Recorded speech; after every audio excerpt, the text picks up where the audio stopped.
Welcome to Profit Made Simple. My name is Dan Henderson, and each and every week I bring a video to you so you can accomplish three major things through your business. Number one, let's make more profit. Number two, let's derive and experience more freedom from our business. And number three, let's have more impact. And in today's video, I share a model that has helped me build two seven-figure plus businesses. It's called the 5 Ones. It's a simple framework, yet so powerful. And it was developed by Leadpages founder Clay Collins. And essentially it's this. There are 5 things we need to do if we want a 7-figure business. Number one, we want to have one product, service, and offer. We need to be very, very clear in and around that. Number two, we want to have one target market. So who are we targeting and what problems are we solving? Number three, we want to have a dialed in, scaled acquisition system that makes generating leads easy. Number four, we want to have a systemized conversion system. So once we have those leads coming in, they convert into raving fans. And number five, it's the $1 million. So in today's video, I'm going to be breaking down each one of these categories. So you have the blueprint, you have the roadmap to build your own $1 million business. Now, if that's something you want, give me a little like on this video and make sure you subscribe. It's only through your support that I can impact more people. Let's dive into it. So the first area in our 5 ones that we want to optimize, the base of our pyramid, is we want to sell solutions, not products or services. You see, people have problems and they need you to resolve those problems. You need to be in the solution selling business. There are fears, there are frustrations. People are in hell and we need to deliver a promise. We need to resolve that by giving them what they want and moving them closer towards their aspiration. You see, too many people will sell a massage, they'll sell personal training, they'll sell a haircut. These are just services. They don't actually help the client deliver what they want. So really identify what is the thing that they need resolving and design the product and service in and around that. For example, no one wants to be in pain doing personal training. They don't want to sweat. They don't want to be uncomfortable. However, what they do want is they want to feel pride when they look in the mirror. They want to feel like themselves again. They want to feel confident. So that's what we need to sell. So step number one is sell solutions. Number two, if you're in the service business, you want to sell recurring revenue. Recurring revenue to me is the 8th wonder of the world. Instead of just having a single transaction where you might sell, for example, like a personal training pack for $800, how about I sell somebody at $100 a week recurring for an ongoing basis? This way, I've got amazing cash flow. This way, I've got a lifetime client value of a client that is much, much, much higher, and I don't have to constantly resell. So you want to identify how can you create a recurring revenue within your business? Because when you do so, life becomes so much easier. You will sleep like a baby at night, knowing that even if you don't sell tomorrow, you've got all this recurring revenue rolling into your business. And so when we craft our solution, and I'm going to tell you how in a little bit, we want to make sure that we sell it on a recurring membership. Number 3, you need to not just sell your time. Yes, there will be a time component within your product or service. There's no doubt about it, particularly if you're in the training space, the coaching space, the agency space, there's going to be a time component, but you want to create leverage around that time component. So I work with personal trainers, gym owners, naturopaths, I work with nutritionists, and what we aim to do is create leverage so our value of time increasingly gets higher. So we can do things like use portals, we can use online community groups, we can use online check-ins. And so now the value of our product and service gets higher because we're delivering a better result and a better experience. We're resolving that problem and it's not contingent on my time. And then the fourth thing, and I'm going to dive into a little bit more detail in and around this, is you want to craft a signature system. A signature system is a secret weapon that many of my clients and I use, and it helps us do 4 major things within our business. Number 1, it helps us stand out. You see, so many service providers are simply a commodity, and you're competing in these red oceans on price. However, if you have a signature system, you're going to be able to zag whilst everyone's zigging. You're going to stand out as a specialist in a crowded marketplace. And you'll be able to see some of the signature systems come up onto the screen now. So that's number 1. It allows you to stand out. Number 2, because you're a specialist, because you have a proprietary process that resolves problems, you can charge more money. You're not competing on price because you are a problem solver, and your signature system positions you as an expert in resolving those problems. Number 3, people will stay with you longer because you're breaking down the client experience and what they are going to experience and feel. You're going to break down each one of those phases and the different benefits they will derive. And so this is how we build recurring revenue, because people are with us for a longer period of time. So we can stand out, we can charge more, people will stay with us for a longer period of time. And the fourth benefit of a signature system is that it makes sales easy. When a prospect sees that you have a depth of understanding around their problem, that you break it down into how they're going to feel and resolve that problem in phases, it gives them confidence to commit to work with you. So a signature system will completely change the game when it comes to positioning your product and service, when it comes to standing out, charging more, and keeping people longer. And we know that this is critical if you want to reach $1 million plus in your business. So there we have our 1 product and service. Our next phase in our pyramid is 1 target market. You see, a lot of businesses fail because they try to be everything to everyone. And it's really hard to connect with your marketing, with your messaging. Instead, the narrower you go, the easier business becomes. And I know you think you're leaving a lot of money on the table by going really narrow. Hey, I don't want to say no to people. I don't want to just make it exclusive for this person.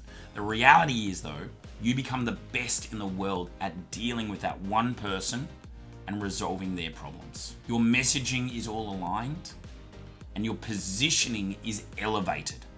So there's 3 different ways that I like to think about identifying your target market.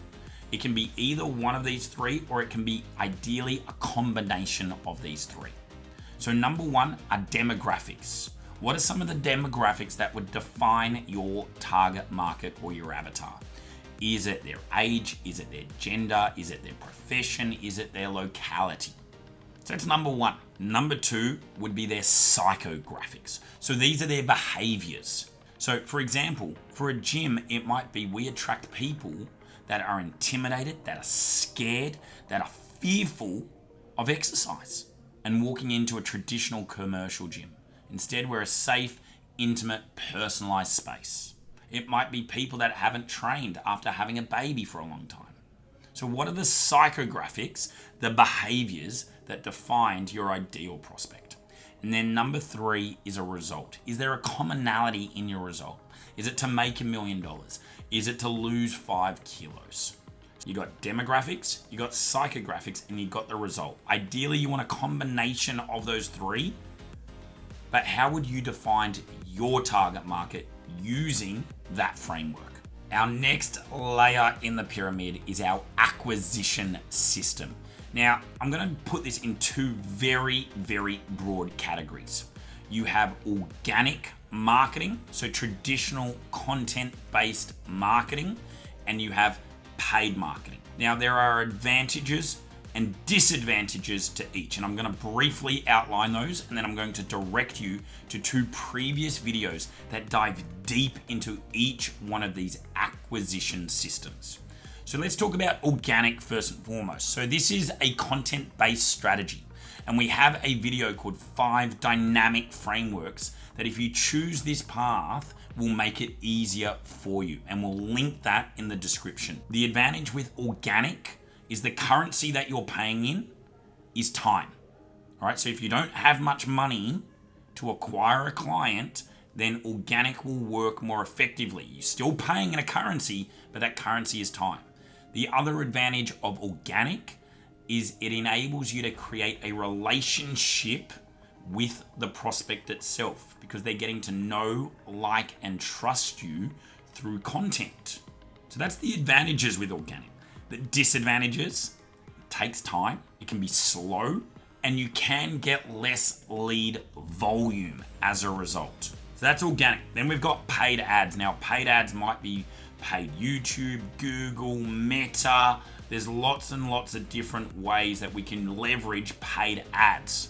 Now, the advantages of paid ads is it decreases your time. You can generate lots of leads without having to expend much time. The disadvantage of paid ads is they don't have the same depth of relationship. There isn't the same know, like, and trust, so your conversion system has to be better as a result. As I said, I'm broadly speaking about the two.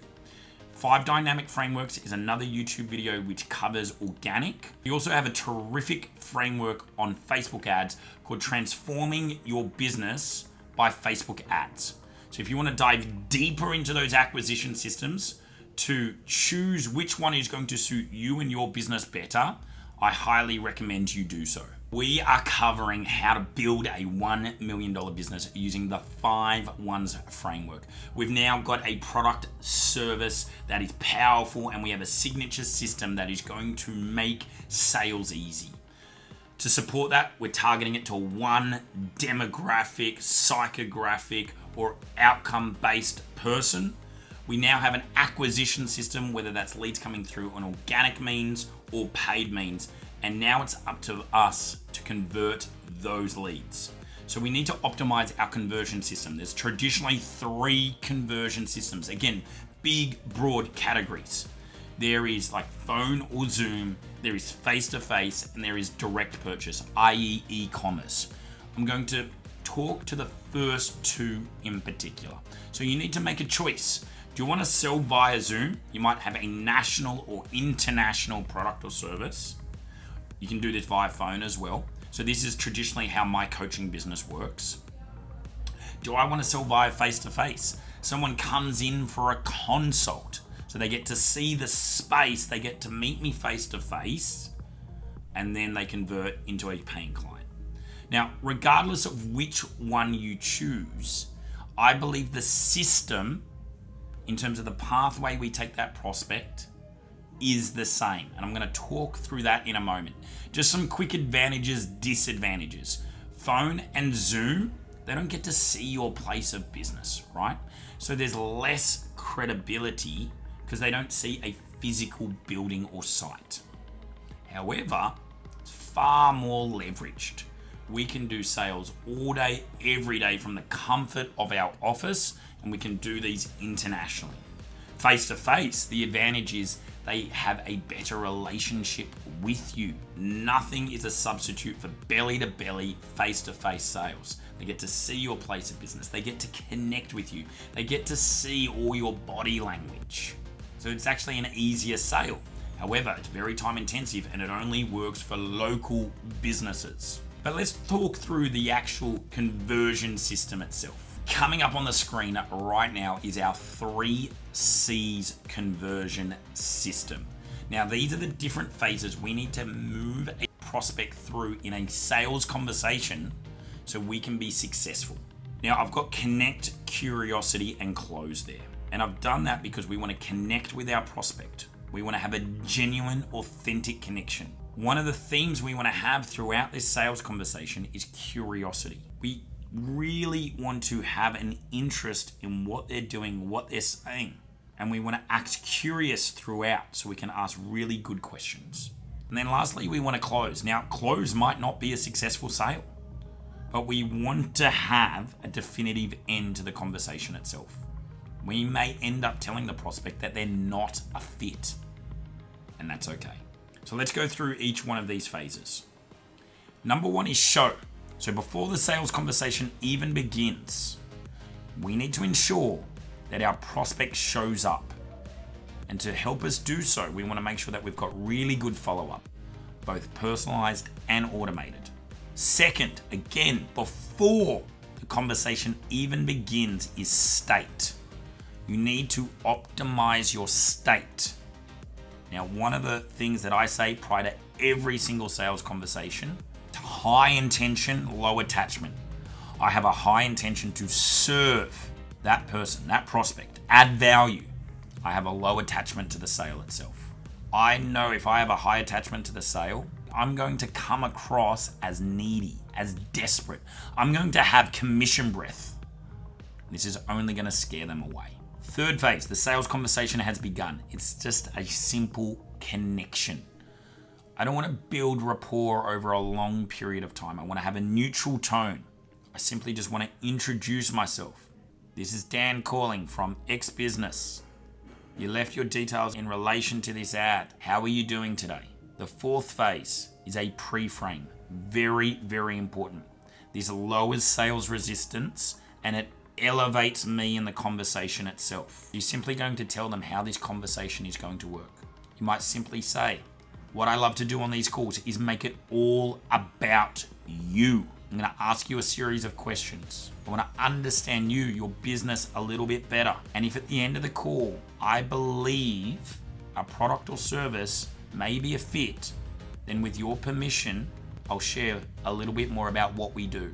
If I don't believe we're a fit, I'm also going to let you know. And I'm going to point you in the right direction of someone who may be a better fit. I then want them to become problem aware, and I do this through discovery questions. What are you currently doing to improve your health and fitness? What have you done in the past? Then I want to transition into future projections. I want to get them excited about the 2.0 version they're going to become. I want to wave my magic wand. You and I are having this conversation in 6 months' time. How does your fitness look different? How does your business look different?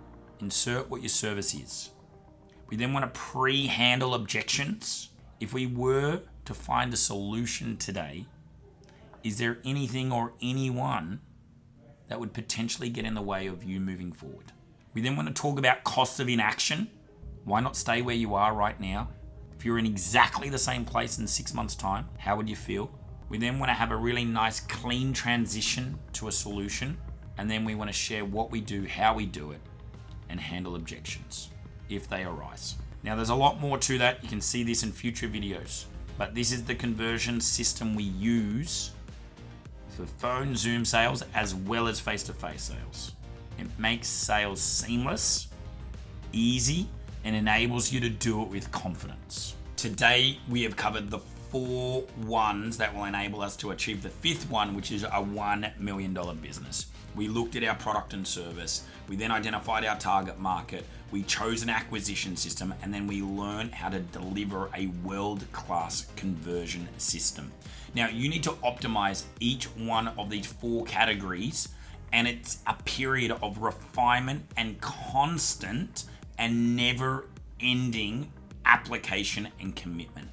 However, if you do so, you are well and truly on your way to a $1 million business. Now, if at any point in your business, and it's inevitable, that you hit a plateau, you get stuck, look at this model. Which one of these ones do I need to revisit? Which one of these ones do I need to improve? It's a great compass for you and your business. Now, each and every week, I'm going to be sharing more videos, and they're going to be centered around these ones. So you get better at designing your offers, better at your marketing, better at your sales, so you can build a wonderful business. And I can't wait to propel your business to new heights together. So if you got value from today, I need you to do 2 things. Number 1, give us a like, drop a comment. Number 2, subscribe. Lastly, I want to finish with these words. Remember, you have the power to shape your destiny. Embrace these strategies and watch your profits soar. Thanks for watching.